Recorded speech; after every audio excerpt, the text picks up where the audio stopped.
Hello everyone, welcome to Banu Sami kitchen. நாம இன்னைக்கு என்ன ரெசிபி பார்க்க போறோம்னா, வெஜிடபிள வச்சு ஒரு வெஜ் ஃபிஷ் கறி எப்படி செய்யலான்றத பார்க்கலாங்க. இந்த மீன் குழம்பு பார்த்தீங்கன்னா, சாதத்துக்கு, சப்பாத்திக்கெல்லாம் ரொம்ப சூப்பரா இருக்குங்க. எப்பவுமே நம்ம மீன வச்சு குழம்பு செஞ்சிருப்போம். ஆனா, ஒரு வெஜிடபிள வச்சு அதுவும் நல்லா டேஸ்டியான வெஜிடபிள வச்சு ஒரு மீன் குழம்புனா, இது சூப்பரா இருக்குங்க. வாங்க இத எப்படி செய்யலான்றத பார்க்கலாம். வீடியோக்குள்ள போறதுக்கு முன்னாடி மறக்காம சப்ஸ்கிரைப் பண்ணுங்க அண்ட் பெல் ஐகான கிளிக் பண்ணுங்க. இந்த மீன் குழம்புக்கு பார்த்தீங்கன்னா, நம்ம மீனுக்கு பதிலா வாழைக்காய் தாங்க சேர்க்க போறோம். ஏன்னா வெஜிடேரியன்றதுனால வாழைக்காய் எடுத்துக்கோங்க. ரொம்ப டேஸ்ட்டா இருக்கும். வாழைக்காய தோல நல்லா சீவிடுங்க. நான் இங்க 2 வாழைக்காய் எடுத்திருக்கேங்க. தோல நல்லா சீவிட்டு எடுத்துட்டு வந்துடலாம். பாருங்க. இப்போ இந்த வாழைக்காவ இந்த மாரி ஸ்லாண்டிங்கா கட் பண்ணிக்கோங்க. மீன் ஷேப்ல வரணுன்றதுனால இந்த மாரி கோணலா வச்சு கட் பண்ணிக்கோங்க. பாத்தீங்களா? மீன் ஷேப் மாரியே இருக்கு. இந்த மாரி நம்ம கட் பண்ணிக்கணும். இப்போ நடுவுல நம்ம ஒரு கத்திய வச்சு இந்த மாரி எடுத்துருங்க. அப்போதான் கரெக்ட் மீன் ஷேப் மாரியே வரும். பாருங்க. இது ஆப்ஷனல் தாங்க. இத எடுக்காம கூட செய்யலாம். ஆனா மீன் மாரியே இருக்கணுன்றதுனால, நடுவுல ஒரு கத்திய வச்சு அந்த பகுதிய மட்டும் எடுத்துருங்க. கட் பண்ணிட்டு இது ஒரு பாத்திரத்துல தண்ணீல போட்டு வச்சுருங்க. இல்லன்னா கருப்பாயிடும். அதனால இது அப்படியே இருக்கட்டும். இப்போ இதுக்கு ஒரு மசாலா பொடிய ரெடி பண்ணிக்கலாம். 1/2 டீஸ்பூன் மிளகாய் தூள், கொஞ்சமா உப்ப சேர்த்து நல்லா கலந்துக்கோங்க. நம்ம எடுத்து வச்சிருந்த வாழைக்காவையும் இதுல சேர்த்து, நல்லா அந்த மசாலா ஃபுல்லா வாழைக்கால சேர்ற அளவுக்கு பெரட்டிக்கோங்க. நம்ம டைரக்ட்டா அப்படியே குழம்புல சேர்க்கும்போது நல்லா இருக்காதுங்க. அதனால இந்த மாதிரி மசாலால பெரட்டிட்டு, நம்ம ஃப்ரை பண்ணிட்டு சேர்த்தோம் அப்படின்னா, வாழைக்காயும் நமக்கு உடையாம இருக்கும். இப்போ இத ஃப்ரை பண்ணிக்கலாங்க. ஒரு பேன் எடுத்துக்கங்க. இதுல 2 டேபிள் ஸ்பூன் அளவுக்கு எண்ணெய் சேர்த்துட்டு, அடுப்பு தீய மிதமான சூட்ல வச்சு, இது 1லேருந்து 2 நிமிஷம் மட்டும் இத ஃப்ரை பண்ணிக்கோங்க. நமக்கு ரொம்ப செவக்க வறுக்கணும்னு அவசியம் இல்லங்க.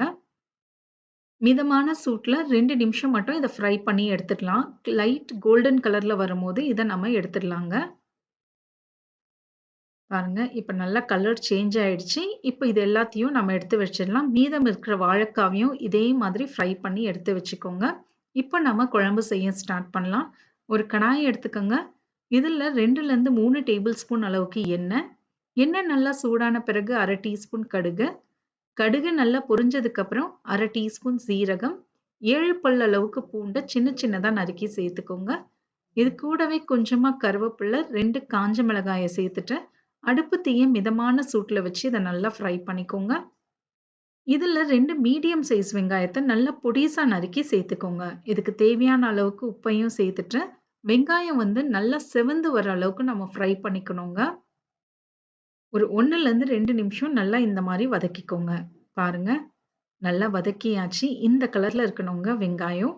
அடுத்து நாம இதுல 2 தக்காளிய நான் அரைச்சு எடுத்துட்டு வந்திருக்கேங்க. தக்காளிய வந்து கட் பண்ணி சேர்க்கிறதுக்கு பதில் இந்த மாரி அரைச்சு சேர்த்துக்கோங்க. கூடவே ஒரு 1/4 டீஸ்பூன் அளவுக்கு மஞ்சள் பொடிய சேர்த்துட்டு, 1 நிமிஷம் ஹை ஃப்ளேம்லயே இத நல்லா வதக்கிக்கலாம். 1 நிமிஷம் நல்லா இந்த அளவுக்கு வதக்குனதுக்கு அப்புறம், இதுல நாம மிளகாய் பொடிய சேர்த்துக்கலாங்க. நான் வந்து இங்கே குழம்பு மிளகாய் தூள் 2 1/2 டேபிள் ஸ்பூன் அளவுக்கு சேர்க்கிறேன். சப்போஸ் உங்ககிட்ட குழம்பு மிளகாய் தூள் இல்ல அப்படின்னா, நீங்க 2 டீஸ்பூன் மிளகாய் தூளும், தனியா தூளும், சீரகத்தூளும் சேர்த்துக்கோங்க. இப்ப நாம இத 1 நிமிஷம் மிதமான சூட்லயே நல்லா வதக்கிக்கலாம்.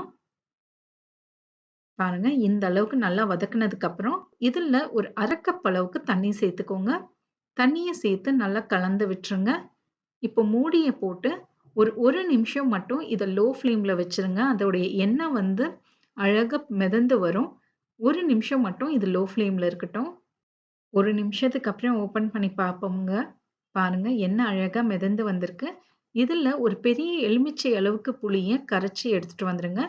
கரைச்ச புளி தண்ணீன்னு பார்த்தீங்கன்னா, 1 1/2 கப் அளவுக்கு புளி தண்ணிய சேர்த்துக்கோங்க. இதுல ஒரு 1 கப் அளவுக்கு தண்ணியும் சேர்த்துட்டேன். இது நல்லா அப்படியே கொதிக்கட்டுங்க.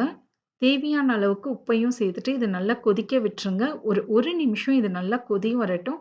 அப்பதான் புளியோடைய வாசனையும் நமக்கு போகும். இது கொதிக்கட்டுங்க. பாருங்க, நல்லா கொதிச்சிட்டு இருக்கு. இந்த சமயத்துல அடுப்பு தீய மிதமான சூட்ல வச்சுட்டு, மூடிய போட்டு 10 நிமிஷம் லோ ஃப்ளேம்லயே இருக்கட்டுங்க. 10 நிமிஷத்துக்கு அப்புறம் பார்ப்போம். 10 நிமிஷத்துக்கு அப்புறம் பார்த்தீங்கன்னா, குழம்பு நல்லா திக்காயிடுச்சு. மேல எண்ணெயும் வந்திருக்கு. இந்த சமயத்துல நம்ம ஃப்ரை பண்ணி வச்சிருந்த வெஜிடேரியன் ஃபிஷ்ஷ இதுல சேர்த்துருங்க. வாழைக்காய நம்ம கடைசியா குழம்பு இறக்கும்போது தாங்க சேர்க்கணும். ஏன்னா வாழைக்காய் வந்து சீக்கிரம் வெந்துரும். இப்ப இத நான் கலந்து விட்டுட்டு, மூடிய போட்டு மிதமான சூட்ல ஒரு 5 நிமிஷம் மட்டும் அப்படியே வச்சுருங்க. 5 நிமிஷத்துக்கு அப்புறம் பார்ப்போம். இப்போ ஓப்பன் பண்ணி பாருங்க. வாழைக்காய் நல்லாவே வெந்திருக்கும். சூப்பரான வெஜிடேரியன் ஃபிஷ் கறி நமக்கு ரெடி ஆயிடுச்சு. பாருங்க அப்படியே மீன் குழம்பு மாரியே இருக்குங்க. டேஸ்ட்டும் சூப்பரா இருக்குங்க. இது இட்லிக்கு, சாதத்துக்கு ஒரு சூப்பரான ரெசிபிங்க. ட்ரை பண்ணி பாருங்க. எப்படி வந்ததுன்றத எனக்கு கமெண்ட்ஸ்ல சொல்லுங்க. மறக்காம சப்ஸ்கிரைப் பண்ணுங்க அண்ட் பெல் ஐகான கிளிக் பண்ணுங்க. இன்னொரு வீடியோல உங்கள நான் பார்க்குறேன். தேங்க் யூ ஃபார் வாட்சிங்.